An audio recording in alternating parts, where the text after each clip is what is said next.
Sa video na to, gagawin natin ng house tour itong napakaganda and napaka-compact na brand new 3-story townhouse with roof deck here in North Fairview, Quezon City. So, una natin pang patagalin pa, let's go! Okay guys, so meron tayo ditong 4 na units and isa na lang yung natitira. So, samahan nyo, tara! Pagpasok mo from your main gate is your 2-vehicle carport. So, open yung part na to. So, andito na rin yung pinaka-balcony natin. Pero mamaya na yan. So, marami na rin tayong pin lights dito sa garahe natin. So, no problem tayo dito pag gabi. Sabay dito sa ilalim na ito is meron tayong storage room. Okay? So, tara, pasok na tayo sa ating main living space. Okay, so pagpasok mo from your main door is your entry foyer. And una mong papansin is medyo high ceiling tayo dito. So kung mapapansin nyo rin, elevated rin yung dining area natin dito sa ating entry foyer by 1.50 meters. Okay, so maski bumaha dito if ever, which is hindi naman bumaha maski ng bagyong Karina. So if ever in the future may malakas talaga na bagyo, elevated pa rin tayo dito. So safe na safe tayo dito sa baba, pati yung mga gamit natin. Okay? Solid wood na rin pinakaginamit natin dito na main door. Okay? So dito rin sa entry foyer natin may cove ceiling design tayo dito and may pendant light dyan. Okay? So frosted glass na rin yung ginamit nila dito. So may privacy rin yung pinaka-dining area natin mula dito sa ating entry foyer. Hindi agad makikita. Okay? So 6 na steps. Then this is your dining area and your kitchen. So dito sa dining area natin, you can comfortably fit here a 6-seater dining table set. Sabay may accent wall ka this side. Dami na rin natin pin lights dyan and may recessed lighting tayo on this side. So dito may chance ka para i-display mo yung mga art pieces nyo on this side. Okay? So dito, nag-act na rin to as your shelves.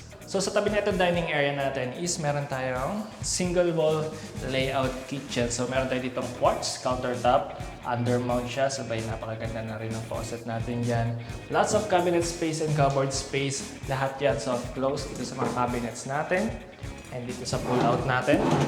Yes, soft close yan. Sabay may backsplash na rin tayo on this side. Sabay dito ka if ever magbubutas ng inyong cooktop, sabay yung provision ninyo para sa inyong range hood. Sabay dito may butas para sa if ever microwave or oven.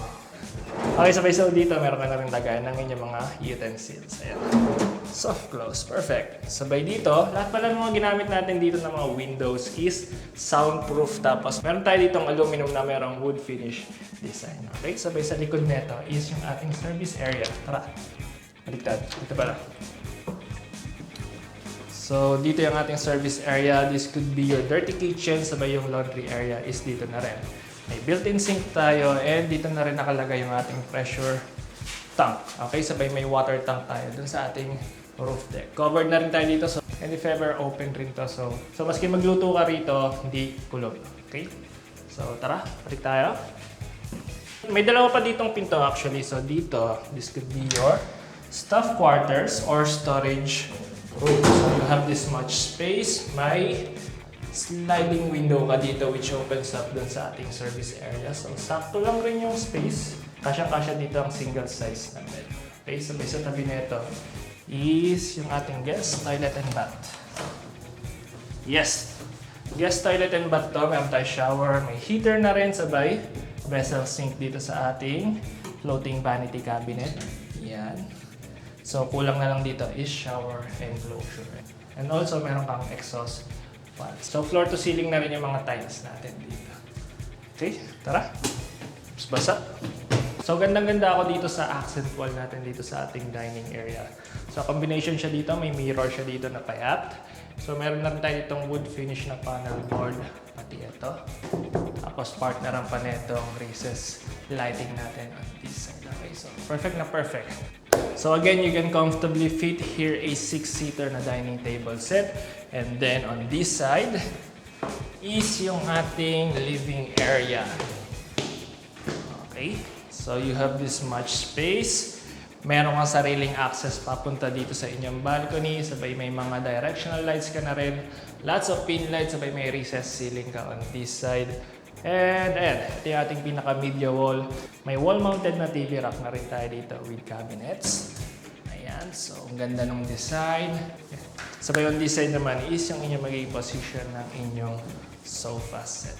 Okay, sabay may included na rin na AC unit. So dito naman sa ating sliding door, napakalaki, floor to ceiling. So maaliwalas yung pinaka-living area natin. So ito, tara. Soundproof pala lahat to. So hindi mo rinig yung ingay mula dun sa labas. Okay? And mahangin. So this is your balcony.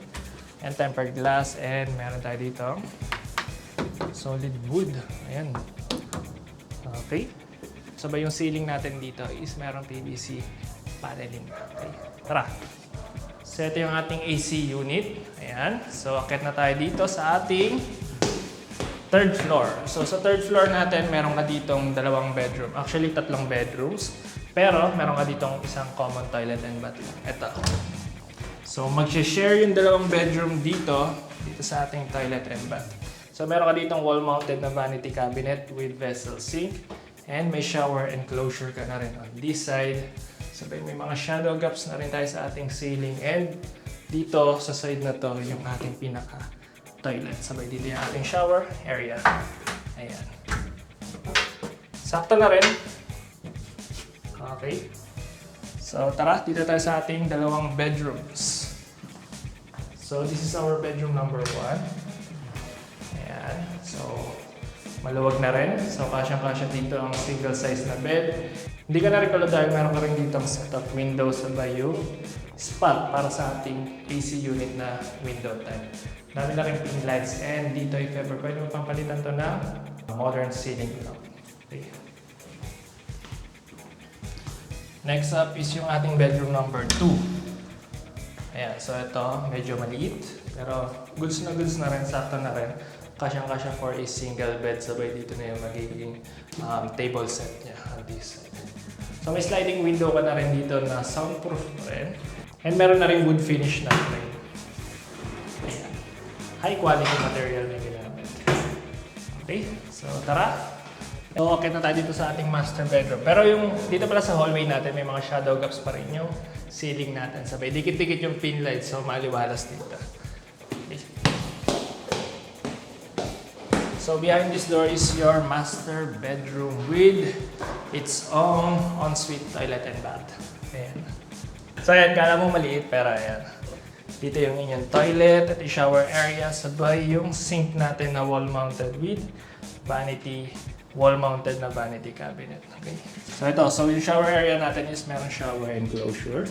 May wall niche tayo on this side. Sabay. May mga shadow gaps tayo sa ceiling and ito yung shower set natin. With exhaust fan na rin pala tayo. So by floor to ceiling, yung pinaka tile natin dito, tile cladding natin.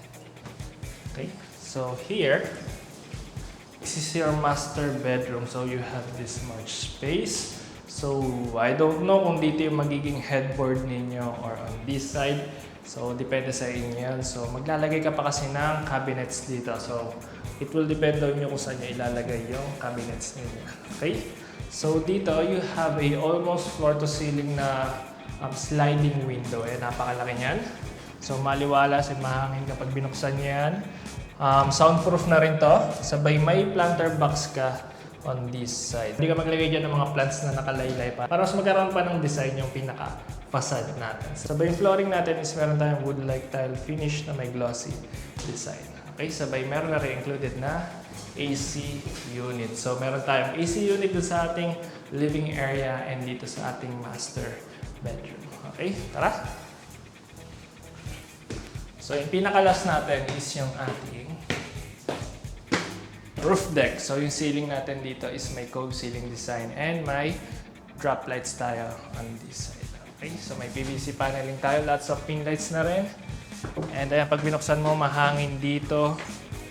So this is your roof deck. Nasa likod na part to ng property. So dito na rin yung ating elevated tank. Sabay may toilet and bath dito sa likod. So perfect na perfect to if may event dito. So easy access na yung mga tao dito sa roof deck. So meron ka lang ditong sink and toilet. Wala tayo dito ang shower area. Sabay dito yung kabilang unit na bili na pero nilagyan nila ng bubong dito para hindi mainit. Okay? Sabay ito yung access natin sa ating fire escape. Ayan, pababa. So, perfect na perfect dito if meron kayo family gathering. Kayang-kaya kayo i-accommodate dito sa inyong roof deck. Okay? So, yun lang para dito sa ating property. Let's do a recap. Tara!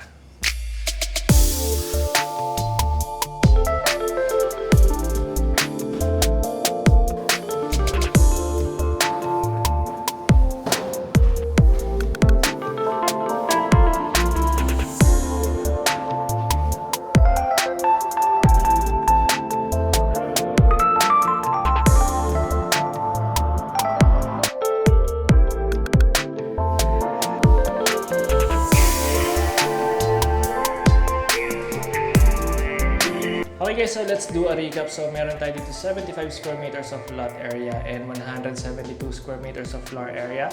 Meron pa tayo dito 3 bedrooms, sabay meron rin 2 car garage. So nasa loob tayo ng isang gated subdivision and pagpasok ko dito sa subdivision na to, sobrang higpit rin ng mga guards natin dito. So secured na secured tayo dito. Okay? Location natin is North Fairview, Quezon City. Okay, so very accessible to via Commonwealth and ayan, sobrang lapit na rin ito sa ginagawang MRT Triumph. Okay guys, so if nagustuhan nyo yung property na to, you can send us a message on our Facebook page at Townhouse Central and also follow us on our TikTok account, townhousecentral_official.